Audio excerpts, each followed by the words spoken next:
नमस्कार दोस्तों, मैं सुमित साहू एक बार फिर हाजिर हूं आपके सामने रेलवे की नई अपडेट के साथ। इसको आप खुशखबरी भी कह सकते हैं और एक उम्मीद भी कह सकते हैं, क्योंकि रेलवे की जो वैकेंसी है वो अब हर साल आना है।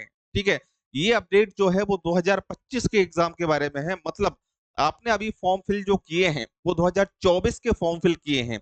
अब अगली बार जो फॉर्म आएंगे तो उनके बारे में, ये उनके एग्जाम के बारे में ये अपडेट है। इसको ध्यान से सुनिएगा, क्या अपडेट है डिटेल से जानते हैं इस अपडेट के बारे में। कि जैसे असिस्टेंट लोको पायलट मतलब एएलपी का फॉर्म ऑफ फिल कर चुके हैं। ठीक है, लेकिन अगली बार जो वैकेंसी निकलेगी एएलपी की, ठीक है, उसके बारे में बताया गया है 30/6/2026 तक एएलपी के जितने भी पद खाली होंगे उनका अपडेट ये जनवरी 2025 में अपने कैलेंडर में कर देगा। बात समझ में आई है।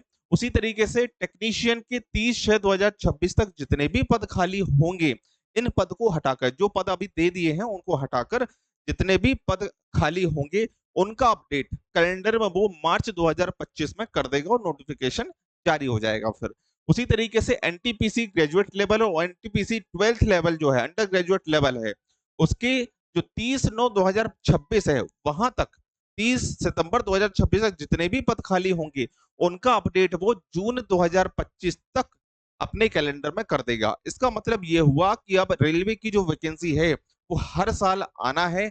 जिसका सपना है रेलवे में नौकरी करने का या फिर एक गवर्नमेंट जॉब पाने का, तो अपनी तैयारी स्टार्ट कर दो, क्योंकि बहुत अच्छी न्यूज है, बहुत अच्छा मौका है गवर्नमेंट जॉब पाने का। ठीक है, अब आप लोगों में से कई लोगों का ये डाउट है कि सर इस नोटिस में नीचे अगर जाएंगे तो यहां पर लिखा हुआ है कि zonal railways units are advise to deduct vacancy. तो कई लोग ये समझ रहे हैं कि यहां पर वैकेंसी कम होने वाली है।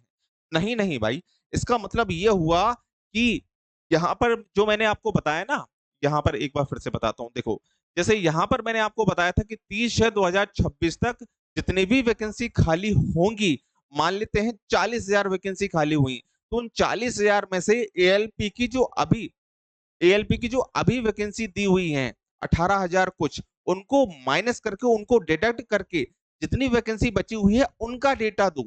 ठीक है ना, ये चीज इनने बोली है। तो वैकेंसी कम नहीं होने वाली है, ये अगले साल की प्रोसेस है। बात समझ में आ रही है सभी को? ठीक है, अब इसके बाद हम बात करेंगे कि जो रेलवे का एग्जाम है, मान लेते हैं एनटीपीसी है, तो एनटीपीसी के आप फॉर्म फिल कर चुके हो, नहीं किए हैं तो आप फॉर्म फिल कर दो। इसमें 3 सब्जेक्ट आने वाले हैं, मैथ, रीजनिंग, जीएस। तो मैथ रीजनिंग का वेटेज 35 मतलब 70 मार्क्स का है, तो इसकी टेंशन तो आप छोड़ ही दो। क्यों? क्योंकि मैथ्स और रीजनिंग की प्रिपरेशन मैं इसी चैनल पर आपको बिल्कुल लाइव पूरा पेड कोर्स में फ्री में देने वाला हूं। इसके साथ साथ रेलवे में जो टॉपिक वाइज जो क्वेश्चन पूछे गए हैं उन सभी क्वेश्चन को टाइप वाइज, टॉपिक वाइज भी और टाइप वाइज भी बिल्कुल इजी से लेके चलेंगे एग्जाम लेवल तक। ठीक है, उन सभी क्वेश्चन को मैं आपको कराने वाला हूं। ठीक है, तो खुश हो जाओ और अपनी तैयारी स्टार्ट कर दो। बिल्कुल टेंशन नहीं लेना है मैथ्स और रीजनिंग की। इसके अलावा आपको जीके जीएस में भी मैं पूरी हेल्प करूंगा। जीके अगर आप लोगों ने साथ दिया तो जीके जीएस की भी मैं क्लास लगवा दूंगा।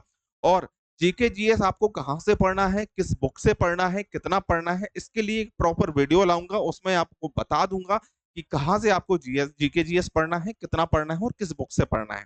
ठीक है भाई, तो फटाफट से फॉर्म फिल करो, अपनी तैयारी स्टार्ट करो और जल्दी से इस चैनल को सब्सक्राइब कर लो, क्योंकि अगले मंडे से आपकी लाइव क्लास स्टार्ट होने वाली है। ठीक है, अपने सभी दोस्तों तक शेयर करो इस बात को। मिलते हैं अगले वीडियो में और अगली लाइव क्लास में। तब तक के लिए धन्यवाद।